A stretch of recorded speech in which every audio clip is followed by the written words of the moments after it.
as a country and as a people that we must not allow anything to remotely threaten our sovereignty. And so I wanted to bring that different perspective, which is a perspective I always wanted to discuss, but once all of the information would have been had.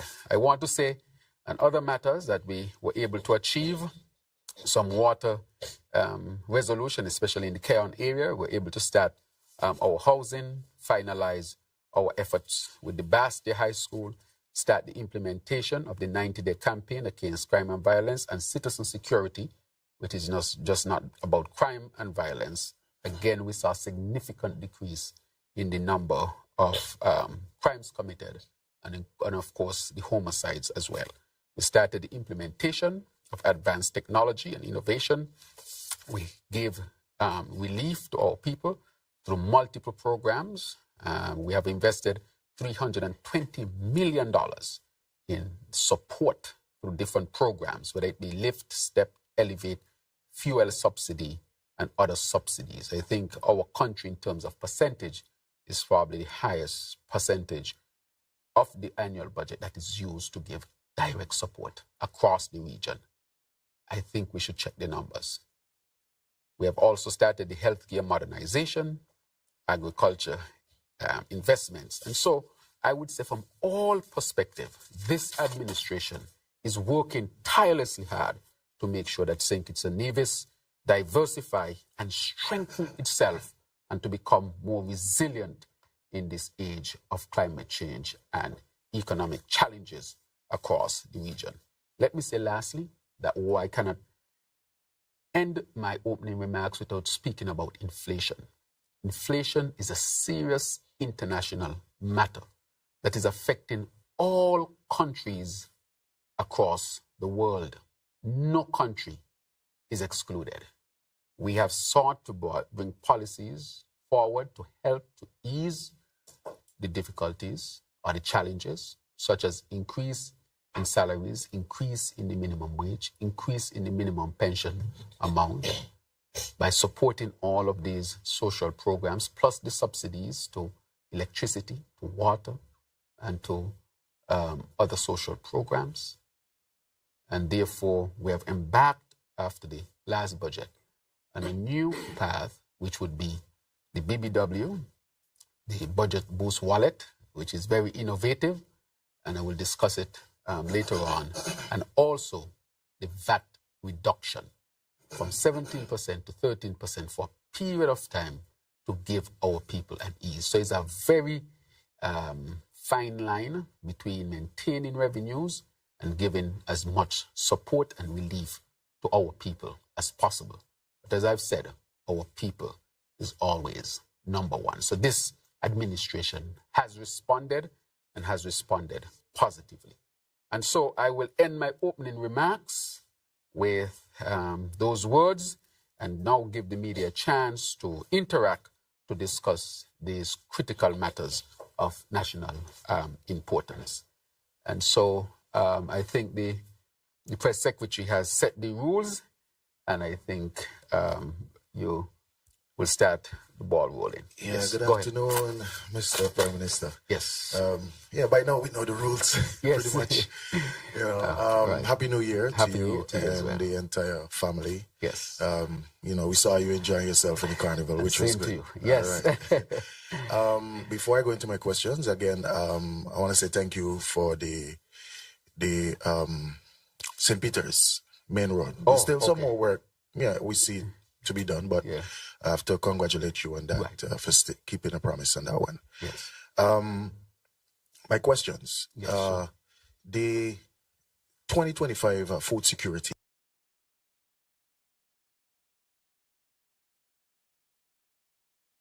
Mm-hmm.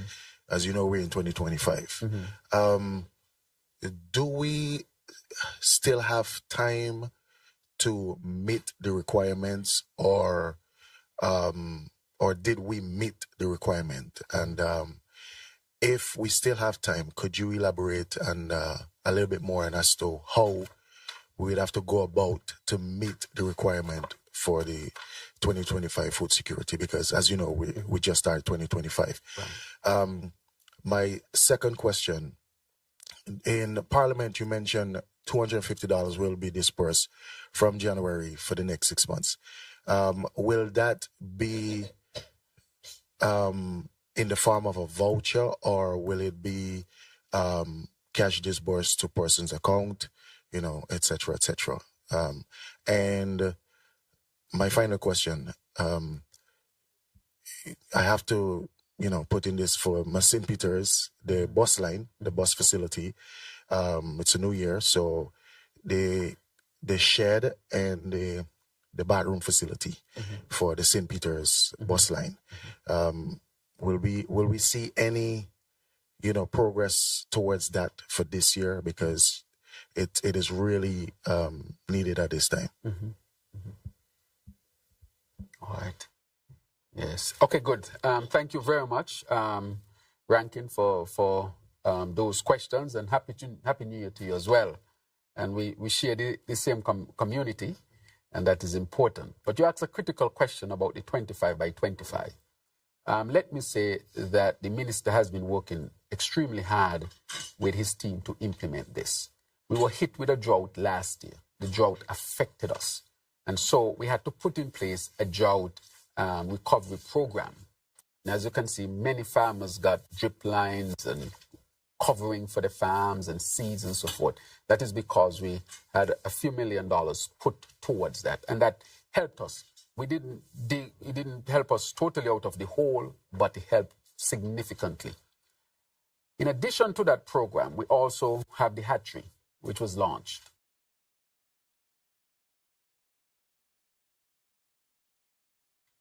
And I think we are now producing enough eggs. We also brought in banana and planting, tens of thousands of slips, where we are replanting St. Kitts and Nevis. We also brought in pineapple. We are now doing the greenhouse village. And in addition to that, the Tabasco program. The Tabasco program is not just growing peppers. It is a holistic program where you will see a lot of other crops being grown and large scale. We intend to start with about 100 acres, and of course to have discussion with other farming groups in St. Kitts and Nevis. So the proposal has come forward. We have already identified the land. We have already started to plant. And so we intend this month, we will start almost the full implementation of the Tabasco program. But it's a diversified agricultural program where we'll see large-scale farming as well and seeking to have markets outside. So we have done tremendous amount of work to get us there. The specific numbers the minister will share, and you can always get them from agriculture. But I can say that a significant amount of investments have been made in agriculture, and we will see a lot of those, the fruits of that investment. The issue is, again, the drought matter. It's still hurting us. And because it's hurting us, we know that it would affect yield to some extent. But we are responding to it by drilling for water. We did a survey of St. Kitts and Nevis over the December period to look for water sources, because we intend to drill to find more water so that we can make it available for drinking and make it available also for the people of St. Kitts and Nevis. So I would say from those perspectives, we are on track to significantly increase our food production based on these significant programs. You ask about you talk about the St. Peter's Main Road. That is a significant investment. The busmen in St. Peter's asked for a few things. One, a justifiable increase in bus fare, which they got. It had not been done for a long, long, long time. But I think the population came to recognize that they deserve an increase that I said around this roundtable, that it will be done through a process of proper evaluation, getting the data, so that when you come to the people and say that there would have to be an increase, it can be well justified, well researched, and not a knee-jerk reaction. And so we were able to implement that as well. So the busmen in St. Peter's asked 3 things I've gotten to, which is 1, the main road, which is a significant investment. And secondly, also, they were able to get a justifiable increase in fare, manageable, of course. The third one was the bus station. Again, St. Peter's was left out. Bus stations were built for the east and the west. St. Peter's was totally left out. The road was paved for the east and the west. St. Peter's was totally left out. So the best men in St. Peter's were abandoned by the former administration. They abandoned the busmen of St. Peter's. No road, so the vehicles used to suffer more damage in terms of their tires, their shocks, and so forth, which increased their operational cost. And secondly, when it was being contemplated to build bus stations, St. Peter's was never really considered. And that to me is a travesty, because I said before that the largest area outside of Bastia is St. Peter's. It is the largest growing area, one of the largest growing area as well. When you look at the census of 2022, it speaks to that. And to not do the road and to not budget for a bus stand, a bus shed, as you call it, or a bus stop, or a bus terminal, to me was an abandonment of the last administration of the people of St. Peter's and the busmen of St. Peter's. We have approached the private person to purchase land on the College Street area. That evaluation has been done. However, what I've been told, what is being asked for, is so much greater than the price of the land in that area, that I'm being told by the legal persons that if you were to engage in such, you can artificially increase the land price in that area and have other effects. So I want to be transparent with that. We approach a private person to purchase the land, and we are willing to pay even a reasonable amount above the market price. But the price that was being presented was way above market, multiple times. Not just an increase, but multiple times the market price for the size of land and the location of the land. And so we'll continue to speak to the private person. Had we gotten that land, the bus stop, or the bus shed as you call it, or the bus station would have already been built. So what we are seeking at this time is appropriate land to build the bus station. And the government has no land in that area, and so we engage the private person, but the price that they're asking for is way above the market price multiple times, and therefore that has been the impediment. So you don't want to enter into that, as I've been advised, which can have what you call collateral effects and impacts, but we'll continue to strive to get the land. So we are looking. So as soon as we are able to make a deal on the land, we will build the bus station. And so we would have completed the three things for the people and busmen of St. Peter's: the road, reasonable, justifiable increase in fare so they can carry out the business.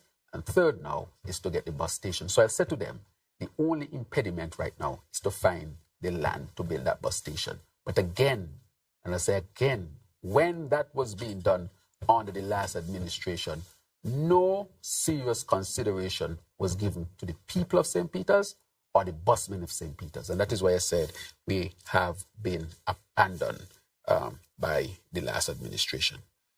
All right, then thank you, Rankin.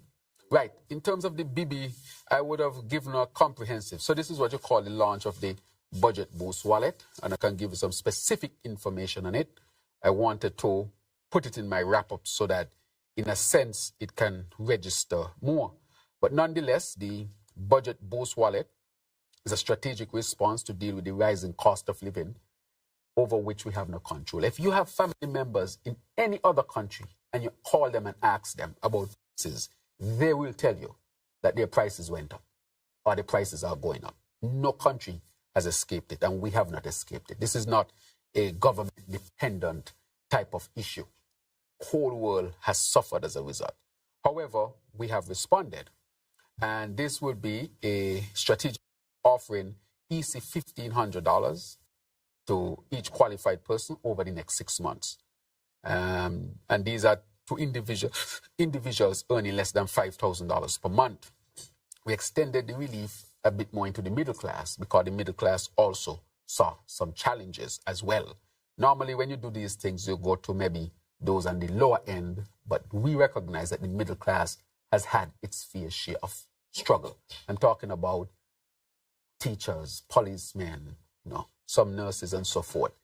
This middle class also needed some support, and that is why we extended it to them.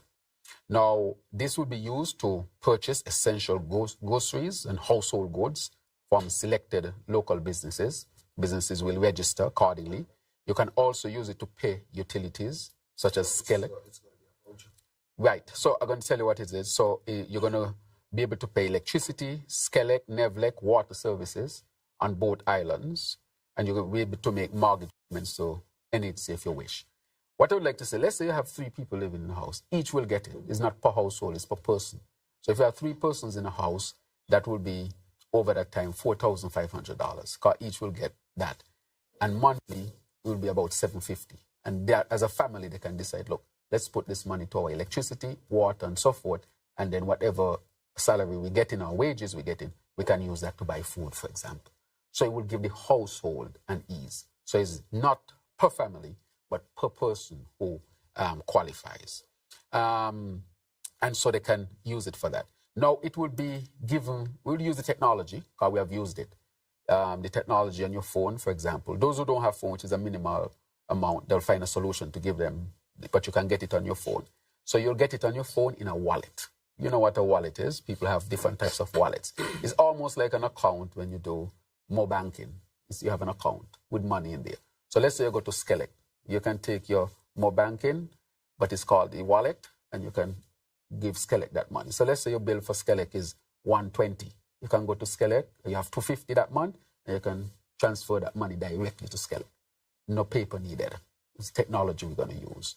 So all of it, so you're going to get the wallet on your phone. So let's say you qualify Rankin, you will get the wallet, and that will be Rankin's wallet. And so you can go to water department, electricity, the supermarkets who are participating, and use it as a transfer of cash to do what you want to do. You just said something here, which is an example you just gave. Which, yes. So if the person have, as you mentioned, 120, yes, and they want to give to Skellig, and it's 250, would they still be able to use the additional 130 somewhere else? Of course. They give Skellig the 120, and you're left with your change. If you give Skellig 120, you're left with 130. You could say, let me go to Skellig, give them the 120, go down to the supermarket, buy some bread and eggs, and leave some for the next day. And next day, say, boy, let me go up water department, pay them $30. You know, let me go across the shop, because we want the shops in the village too. Go across the shop in the village and pick up an extra bag of rice that I didn't get in town. So you're going to be just like you're using cash. Yeah, you're going to be exactly that. So we have used this before.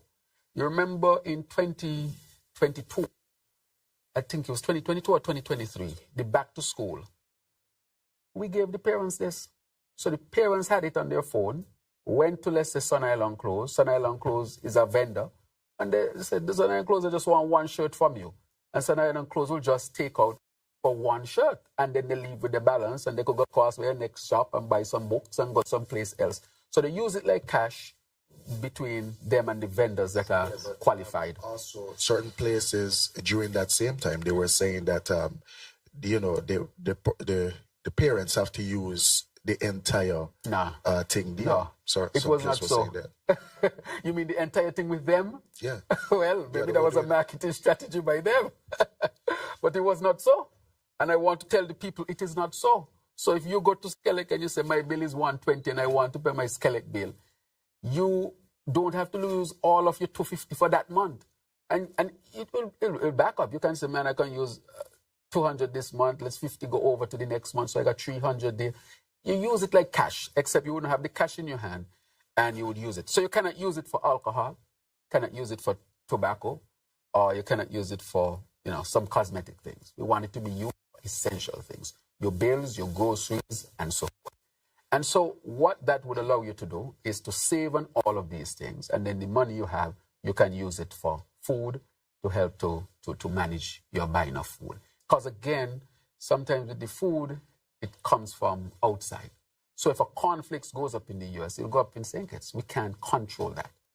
But what we can do is help with other things. And so you'll have more cash flow to buy your actual food if you have to. So you'll give the family an ease.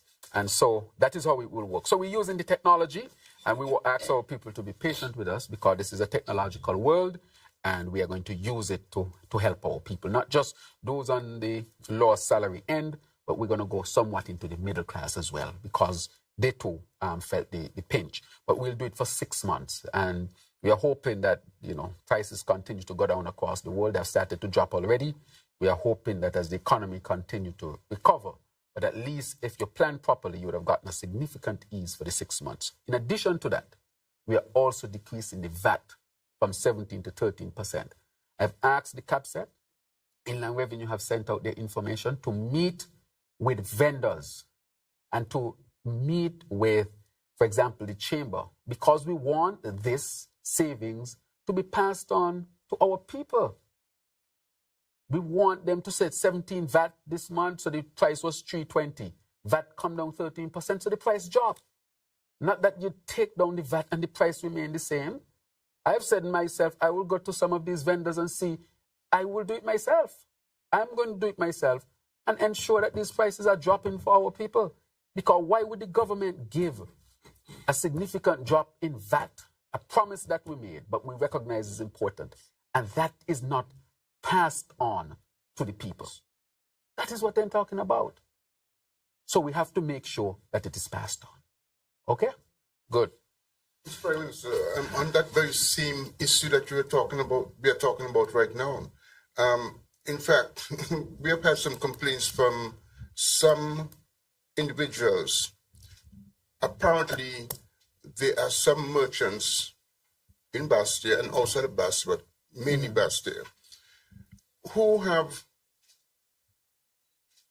raised their prices on certain products. Now, this is not a shipping situation where a new product comes in, but they've actually hiked it up. People are actually paying more now for that product than they were before. Even with the decreasing VAT.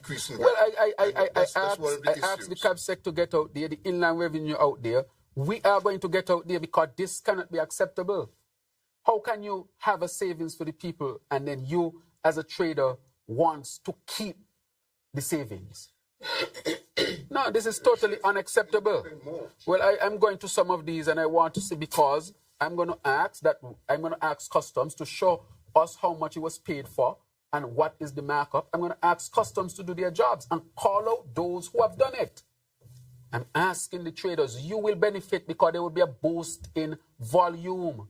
Why not pass the savings on to the people? That is not fair. For those who are engaged in such, I will not accept that. That is not fair to the people. The savings are to go to the people. And you will benefit in the end because people will buy more. You'll have cheaper prices, which will increase your demand. So we drop the VAT, and as soon as we drop the VAT, you carry up the price. And you had that product before there was any shipping issues. And we said that there's a drop in inflation that we are now experiencing across the world. So I want to thank you for bringing that. And I want the media to help. Go in the places, see it, call them out as well. The media has to help us with this. Call them out. Why are you carrying up your prices when the government has dropped the VAT? That is what you call price gouging. And we will deal with that. Thank you very much. Good afternoon, Prime Minister Drew. I want to touch a bit on healthcare and safety. So over the past 1 or 2 weeks, we would have seen a series of accidents, and some of those would have involved our ambulances. Can you provide us with an update as to the arrival of the new fleet of ambulances and how they will address the challenges following these incidents? And with the procurement of these ambulances, are there any, or will there be any further training for emergency responders? Or are we investing in any other healthcare infrastructure in addition to what we already have in the pipeline, of course? Thank you very, very much. Safety is critically important. Safety is critically important. I have been, when the accident took place, especially the one, I think it was going to Frigate Bay to get a patient, I went to the hospital to see the EMTs who were involved in that accident. I went to see them. And in speaking to them, they said to me, they had on their flashers, their sirens, their horn, and persons just were not pulling over. And so I want to appeal to our people that when we see the emergency vehicles, police, ambulances, fire, and so forth, we need to do what we were taught while we were learning to drive. Give way, pull on the side, give way. And so the ambulance, they are trying to get to the patient as quickly as possible. A driver in front of the ambulance would not move. The ambulance tried to move, then they moved late, and so the accident occurred. And so an ambulance costs a lot. They're not cheap at all. And so I want to encourage our people to respect the traffic rules. We have seen a lot of accidents, and I want to really extend my deepest condolences to those families that are, aching at this time because of the loss of life, the communities. What we have seen is disregard for the traffic rules and regulations, people driving too fast, not respecting the traffic regulations. And so I would like to ask our people to respect the traffic rules and regulations. You might be saving your own life. And so I want to ask our people to take these things seriously. I want to thank the AG. The AG has put together a committee/task force to come up with, I would say, other measures to make sure that our people are protected on the road. But it comes down to behavior.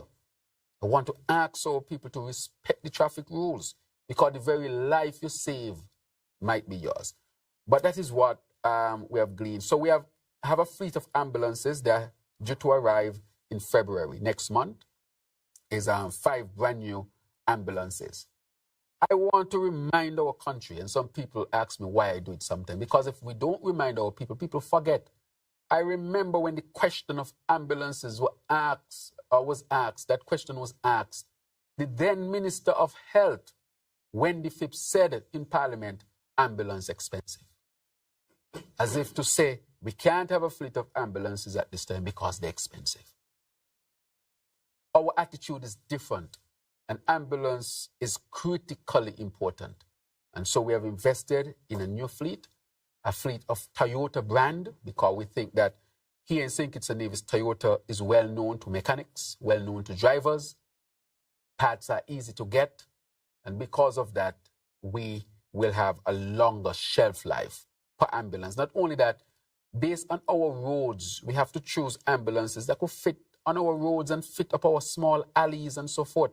Sometimes the ambulance go to pick up somebody. If you have these large ambulances that are built for highways in the United States and so forth, the ambulance can't go up to the alley to pick up that person who needs to come down. So you have to park outside and carry up a trolley and try to bring them down, or a wheelchair, which is not the most ideal situation. And so therefore, we are buying ambulances that are fit for purpose here in St. Kitts and Nevis. So they will be here very, very soon, next month.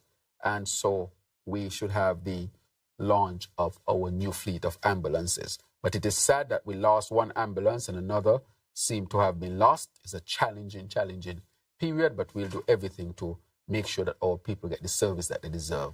So in the next few weeks, we will have enough ambulances here in more than enough here in St. Kitts and Nevis.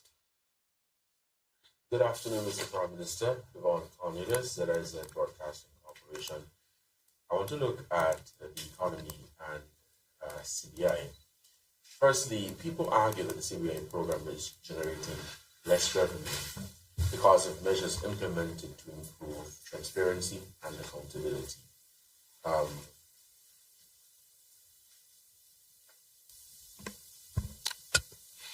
Good afternoon again. Devon Cornelius, ZIZ Broadcasting Corporation, looking at the economy and the CBI. So people argue that the CBI program is generating less revenue because of measures implemented to improve transparency and accountability. What is your response to that criticism? Mm-hmm. And despite the positive outlook in the budget, there are still assertions in some quarters that the government's performance was poor in 2024, given the revelation that this SIDF appears to have been a great source of funds under the previous administration to basically keep the country running. How do you respond to claims that there being surpluses versus a current deficit, which is brought into perspective by capital investments? Yes, thank you very much, Devon. This is a very, very important question. I started out in my opening statement speaking about sovereignty. We had to take the measures that were taken with respect to the CBI because we would have lost our visa-free access, because we needed to take measures that were not taken, and we would have lost the program, period. So first, let me put that on the table. That is what we inherited, a situation where we had to act. And of course, I've kept saying that this is a difficult and challenging situation because the revenues will be affected. However, we were able to make the changes and lead on some of these changes in the region and help to stabilize the CBI program. And that is where we are. That is why we have to diversify the economy. Because in the same breath that persons make those arguments, ask them the question, was it the correct strategy to have the economy rely on one sector? So that if something happens in that sector, the whole economy is undermined? That is the question that must be asked. Was it prudent that this administration would make the necessary changes to make sure that we maintain our relations with our international partners and our visa-free access, even though it depends on them, but not to do anything? And thirdly, should we continue to have a high volume of citizens be admitted through this program where the numbers can surpass our indigenous population? These are the questions I want our people to ask and answer. If you ask me, this present generation and the generation to come would ask, why was the decision made to allow this subset of citizens to be greater than our indigenous population? That speaks to our sovereignty as a country. Think about it. And therefore, decisions had to be made. One, to protect it. But then again, if you protect it, you have the opportunity to stabilize it. And so we have already seen the CBI already coming back, of course, on the premise of transparency in the framework of the OECS and the Caribbean. So it's not going to be business as usual. Things have changed, and we have made the changes to make it sustainable, to make it respectable, and to manage how much citizens would allow through this program. That is a serious question. It needs serious debate. That troubles me. I remember saying to the AG, that is what keeps me up at nights. That issue.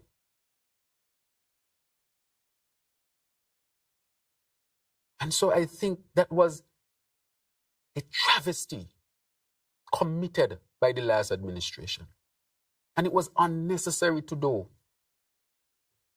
You could have had the CBI as just another sector of the economy, while we diversify and have other things, of course, building a resilient economy, managing the numbers, not to bring us to a crisis point. It's almost as if everything that we inherited came to a crisis point. Everything that's important for our country. The CBI came to a crisis point. Water came to a crisis point. Energy and electricity came to a crisis point. These are the very basic things that you would need. Economy and national security came to a crisis point as well, with how they corruptly run the program before. And so, Cornelius, you have asked that question. So I said to those persons, is it prudent that we do that? And we could not have even maintained it. If we had not made any changes, we would have lost the program, period.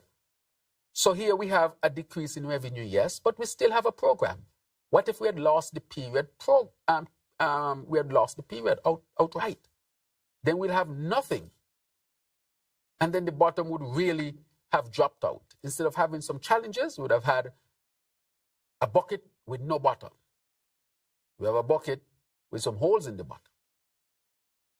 But that is better than a bucket with no bottom at all. And therefore, we did what we had to do to save the program and give us an opportunity to diversify. So I will say that that has to be considered within the grand scheme of things. You had asked something else? Well, yeah, as it relates to the outlook for 2025 and the over the years, St. Kitts and Nevis being dependent on sources from the SIDF. Right, good. So I'll go to the SIDF because I just spoke on the CBI. So the CBI revenues are down. We are diversifying the economy. We know that there will be challenges because I said that from the beginning, we have to diversify. And if we had left the CBI as it was, we would have lost the program, period. Because you saw all the issues surrounding the CBI with all of the accusations and all of the things that had to be done. We were proactive. That is why we did not lose out in the end. We did not lose the program completely because we were very, very proactive. Now let's come to the SIDF. The SIDF is separate and apart to the CBI program. In the sense, it's a fund. The CBI program is a program, and that program can contribute to the fund. That fund was where the revenue from the CBI program under the previous Labour administration went. So the revenue did not go into the consolidated fund, it went into the SIDF. Before the 2015 election, we heard from the Prime Minister then, from Harris, it is a slush fund. There are no reports from the fund. It is being used as personal money. There should be accounts tabled so that the people know what is happening to the money. All of those accusations were laid. When I got into office, I asked that there be an audit done on the SIDF. And I did not speak about it at all because I was not going to speak out of turn. I wanted the information. So we did an audit of it, only to find out that the SIDF is not disbanded. The SIDF is still there, and it was there under the 7 years of Timothy Harris. He met an SIDF in 2015 with $313 million. And nobody from the press used to ask him about it, because I suspect that the people, that the reporters, the press thought that SIDF no longer existed. I can't remember him ever once tabling the accounts from the SIDF in Parliament. I can't remember once he giving an update to the country as to the $313 million that he met in the SIDF that was left there. So nobody knew that the money was there. Dr. Douglas, is then Prime Minister, who was responsible for it, he spoke of it. But I think because they had dragged his name through the mud, that when he spoke of it, people did not believe when he said he left over $250 million in the SIDF. And so no questions were asked of Harris. And so he had this $333 million to do what he wanted with, using it to supplement projects to prop up his government as if he had brought that money in and never told the people that the SIDF was paying for all of that. Do you know that the SIDF today is paying for the rent for the Barstow High School? Does the media know that? Do you know that Harris met $313 million, and when I took over in 2022, there was only $10 million? $303 million spent from the SIDF, and the people not told? So you have a table here. These are facts. $313 million in 2015. 2016, $301 million. 2017, $285 million. 2018, $112 million. 2019, $92 million. 2020, $76 million. 2021, $54 million. And 2022, $10 million. So between 2021 and 2022, $44 million plus was shifted from the SIDF and the people not informed. How could Harris have used over $250 million from the SIDF and did not account to the people of St. Kitts and Nevis? This is a travesty. And I know when I read it in Parliament, people were shocked to know that the SIDF is not dead. The SIDF is there. And $303 million not explained to the people. So that again was used to prop him up. And he hid it from the people. So when he was saying surplus after surplus, it was not because he was generating that. It's because he had a fund like the SIDF from which he was spending and not informing the people. So sometimes people say, where the money coming from? Well, money coming, but where is it coming from? It's your SIDF money. You know what should have been used with this money? This money should have been put into a sovereign wealth fund. Because he spoke of a sovereign wealth fund. Do you know that we asked the IMF to help us to establish a sovereign wealth fund? So we have the framework, presently, that we intend to implement.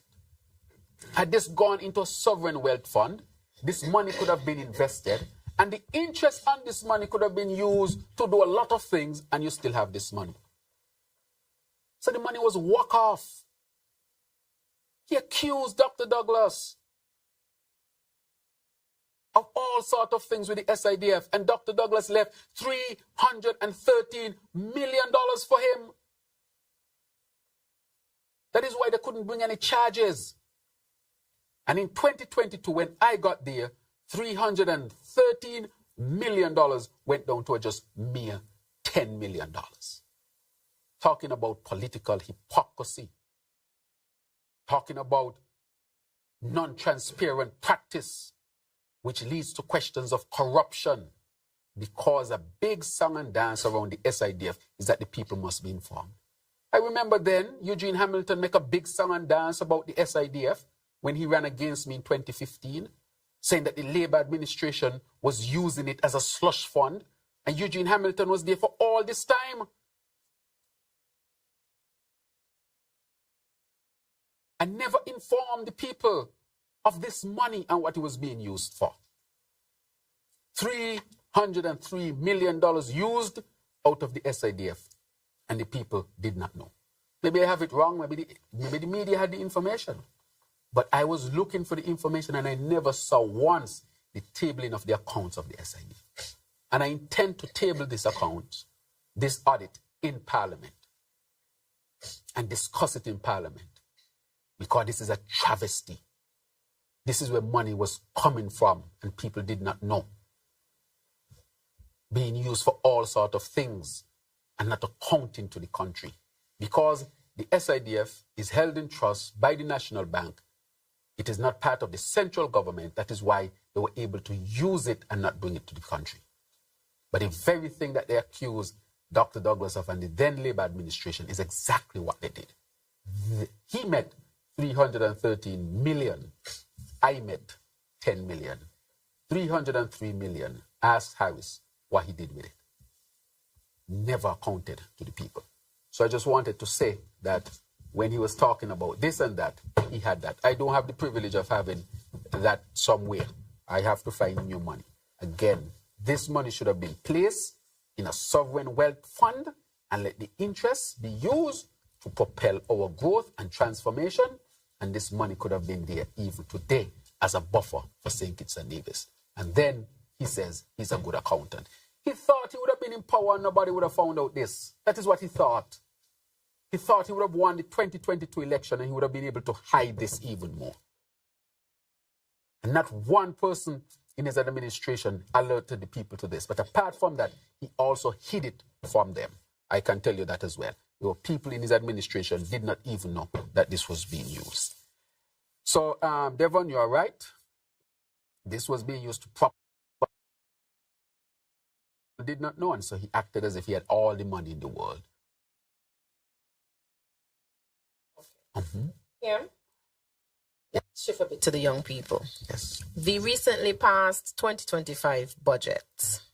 What's in it for the young people? In other words, how does it address the concerns and aspirations of the young people in areas such as education, employment, and entrepreneurship? Good. Thank you very much for that. In the area of education, you would recognize that the Minister of Education would have presented, but we have increased the budget for education, or increased the budget allocation amount for education, because we believe that education should be as accessible as possible from the preschool level all the way up to the college or tertiary level. And so we have invested heavily in that. Secondary education is free, college education is free, preschool is free for some and heavily subsidized for others. St. Kitts can boast that education is accessible for our young people. In addition to that, the budget also seeks to support a number of education initiatives to help people to get the tertiary level education so that you can get that support in terms of economic costs expanded, in terms of support if you go to some university. And what we have done indirectly as well is to make sure that the Development Bank would respond positively for education for our people. When it comes to the entrepreneurship, we are launching a few new initiatives. For example, we are launching the initiative, the Small Business Facility, which comes from the central government to the Development Bank. And a lot of people have benefited from this. We are expanding small business so that more of our people can have access. And with education and entrepreneurship, because both go together, what are we doing? We are, of course, for example, the Aspire program. This program is to educate our people about finances. How do you manage money? How do you start a small business? How do you budget? There's money allocated for this Aspire program that will benefit 10.5 million young people. The only place in the Caribbean, I think, not the only place in the Western Hemisphere, even if you go from Canada all the way down to Chile, Argentina, at the tip of South America, you'll realize that we have this program as a program that is only in St. Kitts and Nevis, where young people get an account where they save and they will be able to buy shares into companies. So even before they leave school, they are accumulating wealth with the education that goes with it. The other thing, we are launching a few programs. For example, the program Cybersecurity Training, where we'll start with the first 100. We're going to launch that program next Tuesday. The first 100 young people will be trained and certified to the Canadian standard in cybersecurity, so they can work for companies all over the world, because cybersecurity personnel are needed. And as we see more and more hacking and so forth, we understand how critically important. So we're starting with 100 young people. After that, we want to increase the number so that our young people have options, and good options in terms of the jobs that they will be able to get. We are expanding TVET, for example. This is vocational training. Recently, we had 3 persons from the Elevate program who graduated from AVIC. First time in history, they graduated as part of Elevate program, the transformation of what they used to call the Peace program.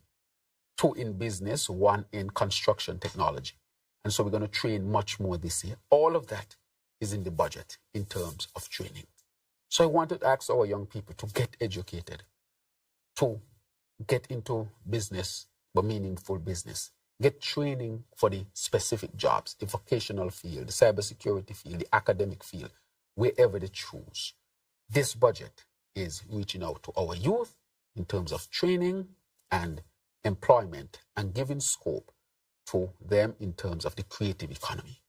The creative economy to expand. Carnival was an expression of the success of the creative economy. You see the amount of young people and Macajumbi sticks as we stay here, the actors, the clowns, the masquerades. It was rich. When you look at the children's carnival, it was a reflection of the great work in the creative space. So many young people being exposed and participating. When you look at the shows, it's because people are being exposed so they can represent themselves well on the stage. And let me, of course, congratulate the young lady who won the Haynes Smith. Yeah, Caitlin Wilson, who won. I want to congratulate her and congratulate her parents for her tremendous, and her chaperone and so forth, for bringing back the crown. We saw Carissa Willett went to the regional to participate in Calypso show, and she was the only OACS person, I think, placed. 2 Trinidadians first places, and then her, and she got a special award. Again, speaking to the power of our creative economy. And so I want to say that there is space for the creatives, space for those in agriculture, space for those who are in academics, space for those who are in vocational. I'm asking our young people, take advantage of these opportunities. Don't get involved in no crime and no violence that don't lead nowhere, that lead to hospital, death, and jail. You have better options. Choose them. That is why I'm proud of the 3 young people from Elevate who went to AVEC and got certified. And this year we're going to get much more of our young people certified. So thank you again for that question. Mr. Prime Minister Glenn Bart from SKN Newsline.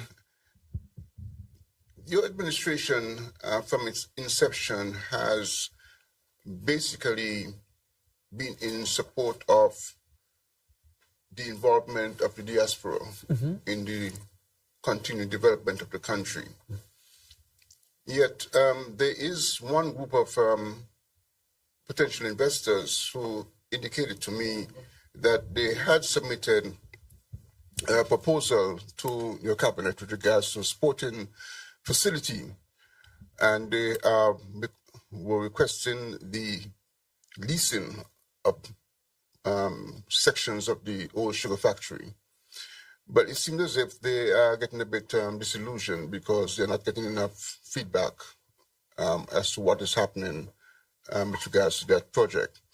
Can you say whether or not this kind of potential investment involving local people and international supporters as well is down the alley of investment opportunities that you like our local people to get involved with and be supported by the government? Right. So, the specific investment that they had the opportunity to come to the government, I think they are also presented in cabinet. And I think they have been given the opportunities. I think is working through.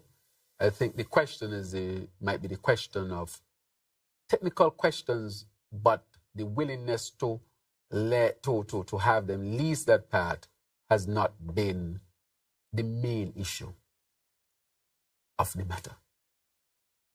And I would say, not going into the details of it, not to reveal who people are, not to let my statements be any sort of words that can bring, disrepute to anybody. I would leave it there and ask them again to approach the relevant ministry and to find out what is happening. Let me put it that way, right? But we are encouraging as far as possible for our people to invest. And a lot of our people have invested and continue to invest. And if there are issues to be worked through, we will work through. Because that specific group, they had a chance to come to cabinet. So that is how seriously we took it. Okay. In relation to foreign direct investment, and again, I'm sorry that I'm going to happen on 2 particular projects. Yes. But these were destined to be, or were to be, signature developments in this country. Christopher Harbour, Petition Hill. I think the last conversation we had, you indicated that there was some movement taking place in both of these areas. Are you now at a state to say whether there are any specific positive developments that will come to the country in these 2 areas? And the other part of that question is in relation to the industrial estates. The landscape of what we had before, that has changed. And I don't think we're going to get those kinds of jobs back. And I don't think we should be chasing those. So what is our plan with regards to a sort of modern industrial base for St. Kitts and Nevis? Right. Excellent questions. With respect to the Christopher Harbour, we are in a MOU with a very reputable company in terms of that company. The CEO for that company was here over the Christmas period to do due diligence, to see it and so forth. They're very impressed. The negotiations are very, very advanced. And just like when I was talking about the hotel, and I said a hotel was coming, but I said I cannot speak until the ink dries. I would say that for this one, at the end of February, I will have an announcement to make with respect to Christopher Harbour. I will have an announcement to make. With the Kittitian Hill, just like the Development Bank, had not been audited for a long time. So the investors who are here waiting, they're waiting for us to complete the audit. But the audit is a bit delayed because you have to go back all those years where the audit was not done to audit Kittitian Hill. Just like the Development Bank, that is what is holding us. We have investors on standby, just waiting for the audit to be completed. So in that, even though we have excellent investors, I cannot say we are as advanced as Christopher Harbour. Christopher Harbour, we are very advanced. The Kittitian Hill, once we complete the audit, and we should complete it within the next month, because we have to be meticulous and sure about it, we will now have specific offers from these investors. And so I would say with respect to Kittitian Hill, I would say I'll have something to say about Kittitian Hill at the end of April. At the end of April. Just like I said with the new hotel that is to come, that is on South Friars. And since we are on talking about investment, I wanted to clear the air on that. The land at South Friars, next to Sharp, that is private land. That is not government's land. So the persons who are there, I know there are discussions going on of how best the government can assist in helping them with their business and where they can relocate to. But that land is private land. I want to make that clear.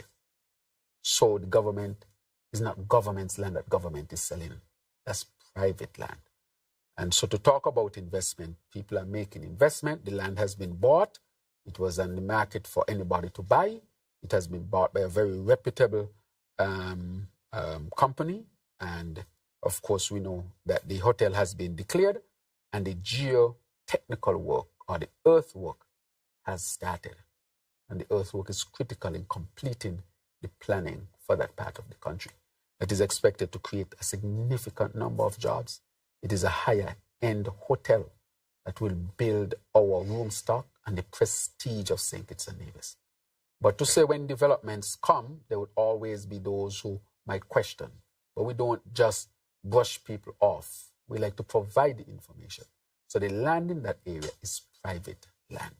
And so now there is significant moves now to build a hotel in that area for the benefit of all of our people here in St. Kitts and Nevis. Following through on the comments made with regards to CBI, in relation to the fact that last year significant changes were made that affected the income flows, and now we are talking about limiting perhaps the number of economic citizens of the country. However, in doing that, can we then say that we need to transition now, not so much about getting new persons coming into the program, but attempting to see who among those already economic citizens can possibly become investors in our country? Would that be one of the focuses starting from this year going forward? As a matter of fact, that's an excellent question. That has started before. You know, we had the Gateway Summit, the inaugural Gateway Summit last year. That summit targets our citizens by investment and asks them to come into the country and look at investment opportunities. And I can say the date for next year has already been determined. So it will also be next year in May. And so that again, we are targeting our citizens to come to St. Kitts and Nevis to see what we have to offer so they can make other investments in the country. So we are doing that as well, seeking to do that. So we know that we have some citizens by investment who are very wealthy people who are investors. And so we are reaching out to encourage them to invest again in St. Kitts and Nevis after the first investment, which can be a lucrative investment. So yes, we are doing that. So the Gateway Summit will be the second edition, which is to be held at the end of May. So that is coming back. That is coming. Yvonne Cornelius said, looking at electricity, I believe there's a subsidy in St. Kitts as it relates to electricity. Has that been extended to Nevis, and are there talks ongoing between the federal government and the NIA as it relates to that subsidy? And looking at health, what measures as it relates to national security are being implemented in response to reports of an outbreak of human metapneumovirus in China? Okay. Thank you. Right, thank you very much. With respect to the electricity, you have NEVLEC, and the country, they have their own policies. So you have SKLEC, and we do our own policies here. Nevis does its own policies. So with respect to that, it is island specific. Now, with the other one that you asked with respect to the health matter, I got an update from the CMO, who got an update from PAHO, that at this particular point, there is no serious threat to St. Kitts and Nevis, based on what she wrote to me about 3 days ago, that what they were seeing in China was not above what was expected and so forth. However, that virus is there. So I know the CMO will give more information on that. But presently, I can say that the CMO, in collaboration with PAHO, has declared for us that there is no serious threat to the region or anything like that. Things can change, but there has not been any report of changes that I am to report to the people. So that is what I would like to report at this particular time. So no need for alarm and stuff like that. But on the question of power and electricity, I want to say that I have met with the foreign minister of Taiwan. We have agreed to Taiwan leading on a 50 megawatt solar farm here in St. Kitts and Nevis, with the construction to start in 2025. I want to also say, when it comes to geothermal, we have a real offers on the table, and to say to you that we have sourced the funding at least for the drilling of geothermal. We have sourced the funding. So based on where we're at right now, geothermal drilling of those initial wells is on track. And the 50 megawatt solar farm, that is definitely on track as well. Why? Because part of the issue with our economy is the cost of energy. We have to create energy as a new sector and to drive down the cost of energy. If we drive down the cost of energy, to answer bad question when it comes to the issue of industrial site and so forth, we will be able to attract industries. If you don't have energy, bad industries don't come. And especially with the high-end industries now, they are energy intensive. Even in the hotel industry, the ships are asking for onshore power. The country that can provide onshore power soonest will have the advantage in tourism. They'll have the advantage in the manufacturing sector. They'll have the advantage in attracting foreign direct investment. So energy will have direct and indirect benefits for our country. And that is why we are pushing so heavily on the solar plant and the geothermal, because these really, they create a paradigm to help us to shift when it comes to the diversification of our economy. Energy is where we are pushing heavily at this particular time.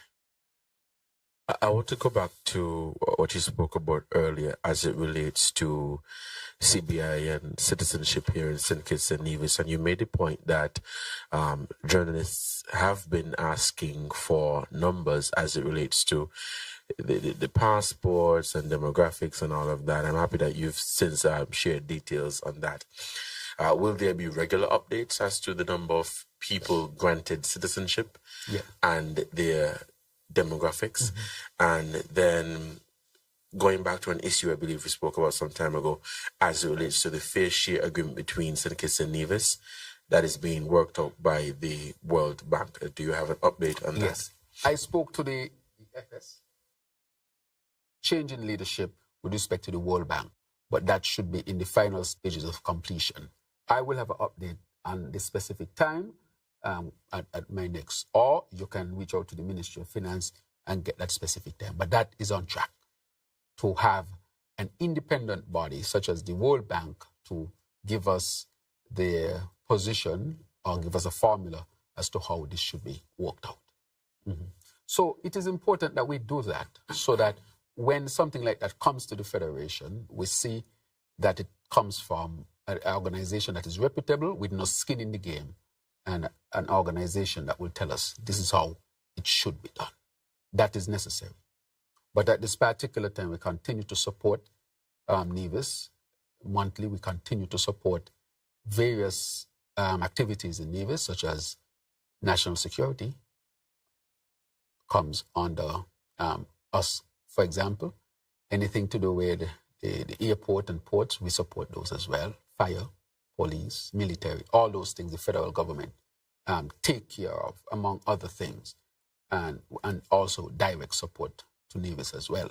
But we really need a part, because the reason why the question has arisen, I will tell you, it is because you had what you call non-taxable revenue, which was the CBI program.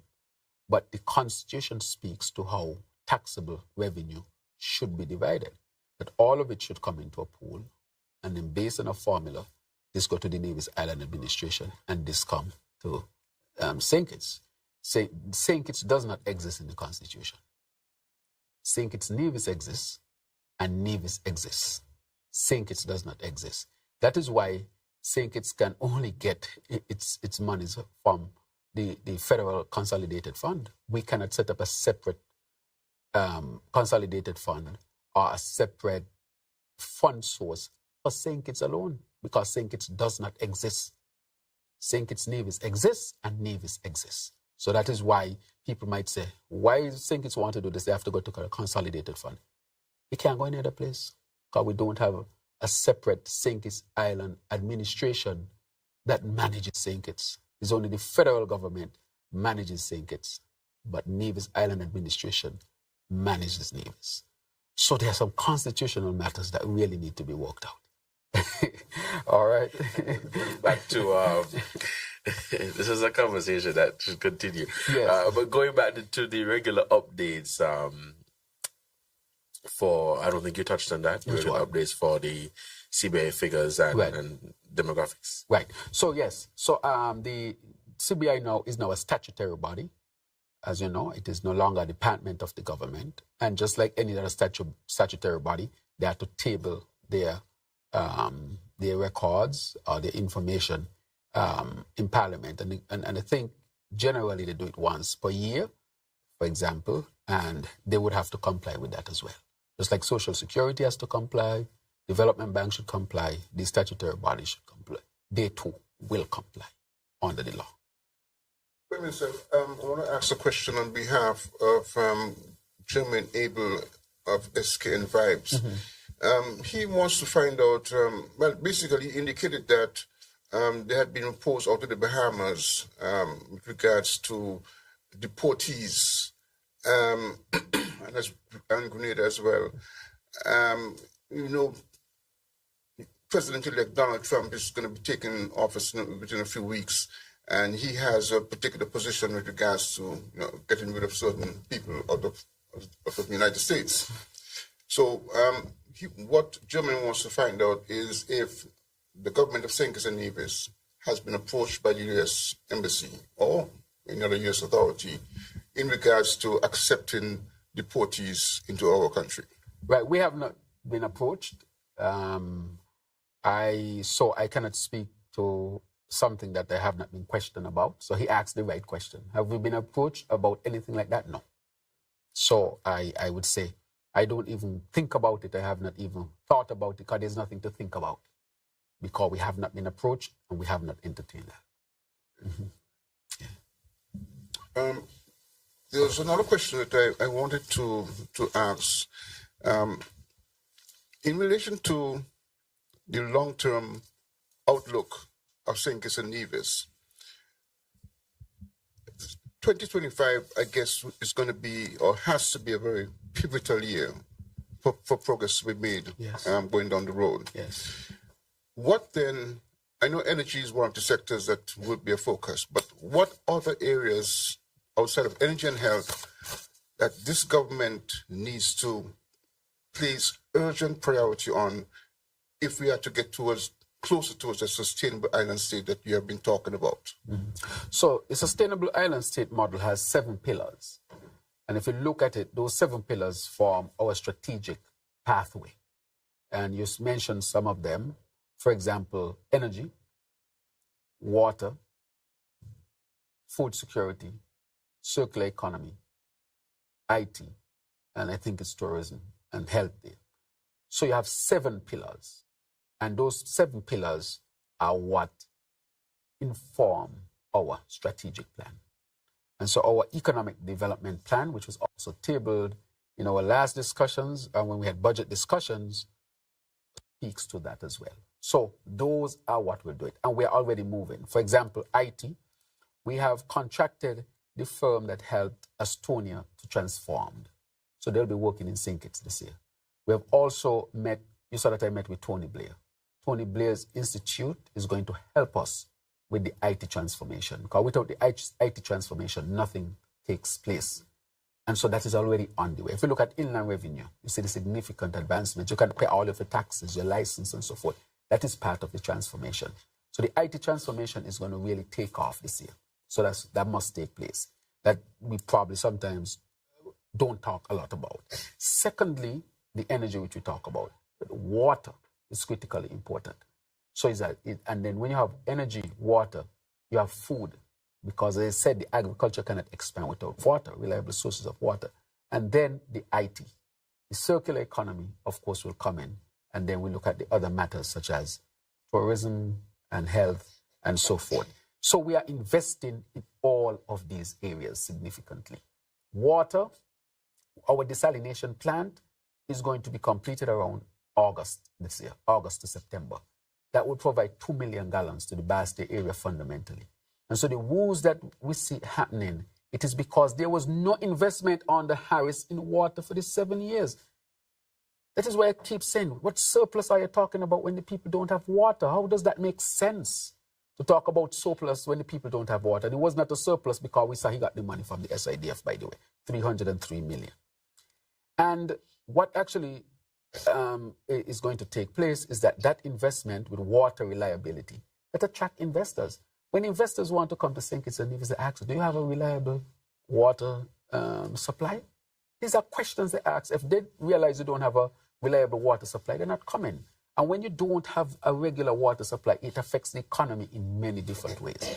So water has to be done, and we have invested in water. So I want to say to those who are suffering as a result of the water woes, this was predicted since 2013, 2014, under the Harris administration. Not one well was dug and not one desal plant was established. We are going to launch the first desal plant at the end of this month. That's the desal plant at Canada with the UAE. The next desal plant will be launched around Independence this year, which is 2 million gallons. And then we have already done the survey, the geological survey to see where water is on the ground. And we are going to do a robust program of drilling around the country. We are going to resolve the water matter because we are making the investments. The energy matter, we're going to resolve that as well. With the plant that is coming, the solar plant, and of course the investments that we'll be making, geothermal, which will be a little bit further down the road. But for now, the solar plant will be much more advanced. Plus, we're making other investments in energy as well. Yes.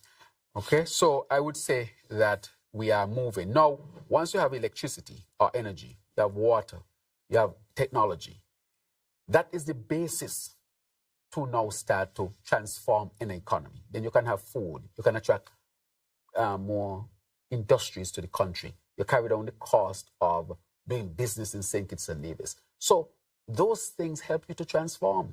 Look at it. One of the reasons why you cannot put sanctions on a country like Russia, that would make sense.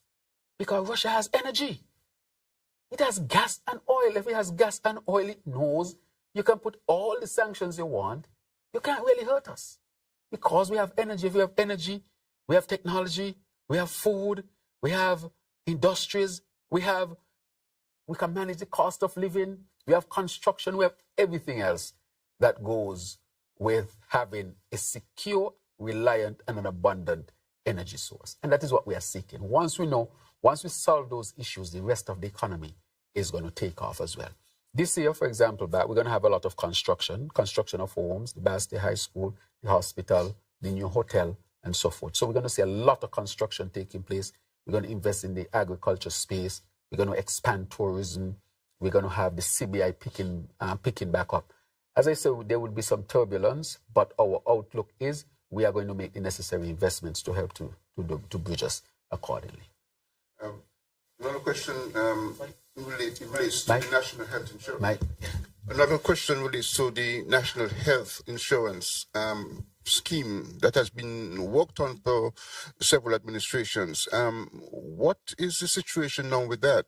I know that I think the University of the West Indies had been involved in it at some point, but since then we have heard nothing much about it. Right. So it is completed. The actuarial work is completed and the framework completed. The National Health Insurance, we need two things. We need Social Security reform. And you can't have National Health Insurance as another major social safety net without taking care of the Social Security matter. Because if you're going to go to the people National Health Insurance, the people have to contribute something from their salaries. It's a given. You cannot have a National Health Insurance plan without contributions from the people. But that is why you have to go to the people and have meaningful discussion with the people so that the people can be on board with giving up some of their salaries and wages towards a National Health Insurance plan. Again, Social Security was launched in the late 1970s. I think it was 1978, under the then Labour administration before independence. From then till now, 40-something years on, there has been no changes to Social Security. The actual report then said that Social Security would need reform and upgrades periodically to keep it viable and solvent. Fancy words to mean keep it alive. Because nothing was done, at this point in time, the actuary is saying to us that we must act now. If we don't act now, Social Security can be so severely damaged, it will be challenging to get it back to where it is now. So we have to act now. So we have to go to the people with two things. Social Security, I know, has gone to the people already to talk about the reforms and saying to people, if you need Social Security to survive, these are some of the reforms that the experts are recommending. The ball and the can was being kicked down the road all the time. I don't have the luxury that Harris had to kick the can down the road. Did nothing about Social Security. Now it is upon us to do something. So we have to engage the people in two discussions: Social Security reform and National Health Insurance instead of one. So it makes the package now a package that has to be brought to the people, but the package will ask for contribution if that is what the people decide they would do. So it cannot be done by just politicians alone. You need the technicians, the experts, and to take that to the people and let the people weigh in and decide. And the people really, really would have to decide if this is the pathway that we would go. So we have everything. I spoke to the actuary recently. Everything now is prepared. Social Security went, National Health Insurance now has to go to the people, and a package has to go to the people to say this is what we'll require from you as contribution to keep Social Security alive and to bring on National Health Insurance. Right? And I'm not pretending that that is going to be easy. That is going to be challenging as well. But from the Social Security standpoint, we need to act and act now. Before we wrap up, just a couple of things. Go ahead, Javan. A couple of things I wanted to mention. I guess you'll give me a chance to wrap up. Okay. You can go straight into it. Yeah, okay then. Thank you very much. So let me wrap up now. I want to thank the media for their indulgence and for their questions, as usual, to inform the people. But I want to bring a couple of things to the people's attention that Harris has been out there talking about. And I really have to do these because people will start to believe something if it is said enough. One of the things I wanted to bring to the people was the SIDF, to show that this SIDF was used by the Harris administration. And they met $313 million. When we took over $10 million, and he never told the people where the $303 million, what he used it for or where it has gone. And he pretended that he was having surplus. He used this money to top up his budget, but never came to the people and told the people. So I wanted to bring the issue of the SIDF to the people's attention. That's one. Just to show you he's no magic man as he pretended to be. He had money there that was left for him, and he used it and never informed the people. The other thing that I wanted to discuss was the Bratcher's Museum, because he has gone around saying that we spent $14 million on the Bratcher's Museum, which is not so. That is an outright lie. On September 17, 2015, that was the first Heroes Day under the then Unity government. Harris, and I'm going to quote, and this is from the Nevis pages, so persons can look for it, nevispages.com, September 17th, 2015. And I would look at it here and read a quote according to the Nevis pages that he said. Hear what he said. Quoting Harris. Sir Robert, our first national hero, a man steeped in history and knowledge of our West Indian heritage, would smile at this signal honor. He said, this museum will constitute yet another site for both locals and visitors alike to visit and learn our history. We in this unity government are committed to ensuring that our children learn of our local history, which will serve to enhance their sense of patriotism, rootedness, and direction. He said that His Excellency, the Governor General, in his capacity as patron of the National Trust, has established a representative committee of persons to spearhead the establishment of the museum. May the soul of His Excellency rest in peace. And he went on, accordingly, a competition for both citizens locally and in diaspora will be launched to seek your input in the designation of this, also of a national heroes. That is a different. But on the issue of the Bratcher's Museum, he is the one who said it in 2015, the 17th of September. This is what you call political hypocrisy to the highest degree. Here you have committed the then Governor General, the patron, to help to establish the home of our first national hero as a museum. And now you did nothing. And now that we are doing it, you are criticizing us. How much more politically hypocritical can someone get? This is from him. He sometimes seems to forget that this is the age of technology. And people can bring back what you said.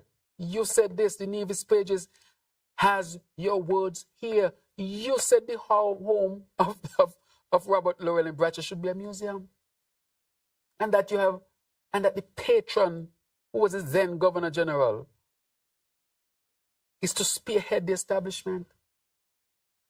When I got into office in 2022, the then Governor General, God bless his soul, discussed this with me. Because between 2015 and 2022, nothing had been done. And he said to me, PM Drew, this is something I would like to see get done. And now that we are moving on it, he's criticizing it and lying to the people about $14 million. We did the first stage, which was to stabilize the building. We're now going into the second phase. But we have started to do work at the Bratcher's Museum. But I wanted to bring to the people that go to Nevis pages and you'll be able to get the story on that. Not finished yet. I wanted also to bring story of the salaries, because he's going around saying it's egregious. He used the word egregious for this administration to bring to the people salary increase for parliamentarians. I want to say to the people that in the estimates of 2021 for 2022, Harris passed it in the House to increase the salary by 84%. And he's saying we took 33%, which is not so. It is 20-something percent. But he increased it to 80-something percent. He passed it and budgeted for it. This is what he was expected to get, an 80% increase in his salary. And then that is again political hypocrisy. Tell the people that you passed it in the House in 2021 to give yourself an 80-something percent increase in salary. Look, the estimates here. Look what it said. Provide legislative services for the Federation. Remunerate members of Parliament. Actual. So you would have gone all the way up and make it from 486,000, you'd have gone up to 895,000. And it's projected for 2020, planned for 2022, projected for 2023 and 2024. Planned for 2022. In the 2021 debate, he was the Minister of Finance. He brought it, gone from 4-something to 8-something, an 80-something percent increase. I mean, and he is saying to people that we were the one who did this. And I ask the people again to please look at the estimates. This is what you call political hypocrisy and seeking to fool the people. This is the next one, you know. So I brought today the SIDF, I've brought the Bratches Museum, and I've brought the increase in salary. The next one I want to bring is the matter of Development Bank. The CEO sued the Development Bank. I want to make it clear, Mr. Len Harris is the one who sued the government or sued the Development Bank. We did not bring any lawsuit initially against him. He brought it. So I want that to be clear, because they're giving the impression as if we are witch hunting or targeting them. Len Harris brought a suit against the Development Bank. And of course, the bank responded. And that is why I said to the AG, well, he brought a case. Well, let there be a case. And I want the cameras in the courtroom. Let the people see the travesty that took place at the Development Bank. So I want to say to our people, he is the one who bring the first case against the government. The government did not witch hunt anybody. So tell the people the truth. So I wanted also to bring the matter of the Development Bank so that we clearly understand exactly where that comes from. So I'm just talking about the hypocrisy. The hypocrisy in the SIDF, the hypocrisy and the salary increase, the 80% that he put in for himself, and now talking, the hypocrisy in the Bratches Museum. He declared it with the Governor General in 2015. I am following through. The thing is, he did nothing for the 7 years. And that the hypocrisy in the Development Bank, they brought the case on the Development Bank. And therefore, we should have the cameras in the courtroom, and ask the AG to please apply for cameras in the courtroom so that people can hear the travesty that took place in the Development Bank. So that is a serious matter as well. I want to finally wrap up by saying that this year will be a year, as you said, that we have to really invest in the transformation, because we can no longer depend on the CBI like we used to. But I want to highlight that we are making those investments for what we call the diversification of the economy. But a number of things people can look forward to. I mentioned the major projects that we can look forward to, which are the projects are the hospital, the Basti High School, the housing, the new hotel, the solar farm, and so forth. Major projects, among others, that will also take place. We will also have the BBW, which is the budget boost. As I said, it will be technology. You'll get a wallet on your phone, and you can go to participating vendors. We will attack those who are increasing their prices with the drop in the VAT. We will attack it. We're not going to accept it. Pass the savings on to the people. The people deserve it. The people are hurting by the inflation. We took a measure. Participate with us to help the people. But instead, You are increasing your prices, some of you, so that you can make more profit. And I'm going to ask Custom to present to the cabinet the cost of these things and to verify the cost of these things so that the savings are passed on to the deserving people. I want to also point out that once we continue to work, we will achieve a number of critical things. The last thing I want to touch on is the issue of crime. The reason why I want to touch that, there are people out there who want to see murders. You go on Facebook and the vets that no murders taking place, inventing murders, saying you have 10 unintentional homicides. What is that? What is 10 unintentional homicides? That is because people want the story of the day to be somebody gets shot or somebody lost their life through violence. I can't understand how this can be the platform of a political party. You should be celebrating with the country that for the last 4 months we saw a significant decline in shootings and killing of our young people fundamentally. Our young people deserve to live. When they choose life over death, celebrate it. Don't invent numbers and try to spread this bad name, St. Kitts. Can you imagine people online trying to say we have more homicides than we actually had? Can you imagine them online telling people we had 10 unintentional homicides because they want to spread bad news about St. Kitts and Nevis? This is what Times toilet paper is engaging in. Trying to tell the world that we are uncivilized, that they cannot even celebrate the fact that for the last 4 months, homicides in St. Kitts and Nevis have dropped significantly, more than 70% over the previous quarters. Maybe the biggest improvement throughout the region. Let us celebrate that. But that is not in line with the political narrative that they're trying to sell. They want to sell to the world that St. Kitts and Nevis have uncivilized people who are taking lives without regard. I want to say to the Times toilet paper, stop it. Celebrate life. Celebrate the achievement. Our people need to call them out, whether you support this party, my party, or another party. This is your country. People should not be telling lies on your country.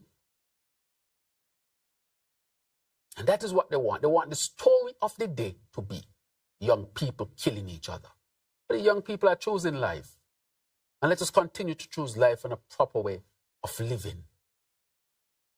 And I want to thank the security forces, all those who were involved in the 90-day campaign and so forth, which has brought significant relief for our people. We'll continue to work to keep our people safe, and through the citizen security strategy, we'll continue to implement our plans and our programs. Young people, continue to choose life. And I want to wrap up finally by saying that for 2025, we'll continue to work hard. We ask you to continue to support the initiatives that will bring transformation to our people. I don't pretend that it will be easy. International inflation is affecting all of us, and we'll continue to take the necessary measures to protect you, our beloved people. And to the cabinet of St. Kitts and Nevis, I want to say to my colleagues, thank you very much for your continued support. Let us continue to work together in unison. Togetherness really will bring excellent results. And to the supporters of the St. Kitts Nevis Labour Party, thank you for your continued support to your party in government. And for those who may not be supporters of the party, your support as citizens and residents to bring about the transformation of St. Kitts and Nevis is critically important. Thank you for your time, and may you have a blessed day. And thanks to the press as well. Thank you. Thank you, Prime Minister, for consistently making time to engage with the media. Your openness ensures that questions and concerns are addressed, and that people of St. Kitts and Nevis remain informed, educated, and aware of the development shaping our nation. We also extend our heartfelt gratitude to the media platforms that broadcast the Roundtable, allowing these important discussions to reach audiences at home and in the diaspora, ensuring that no one is left out of the conversation. To our listeners and viewers, thank you for tuning in and being a part of this dialogue. This has been the Roundtable with the Honorable Dr. Terence Drew, Prime Minister of St. Kitts and Nevis. Thank you, and see you next time.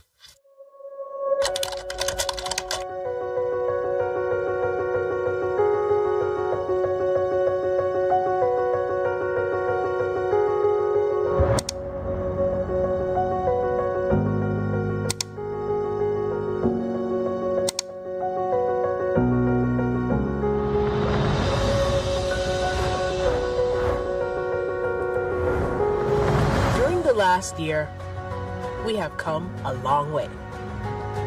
We believe in building a country that is sustainable. We have created opportunities to empower, uplift, unite, advance you. Together, we have worked to cross hurdles and deliver great results. 2024 was our year to invest, plant, plan. 2025 is our year to grow.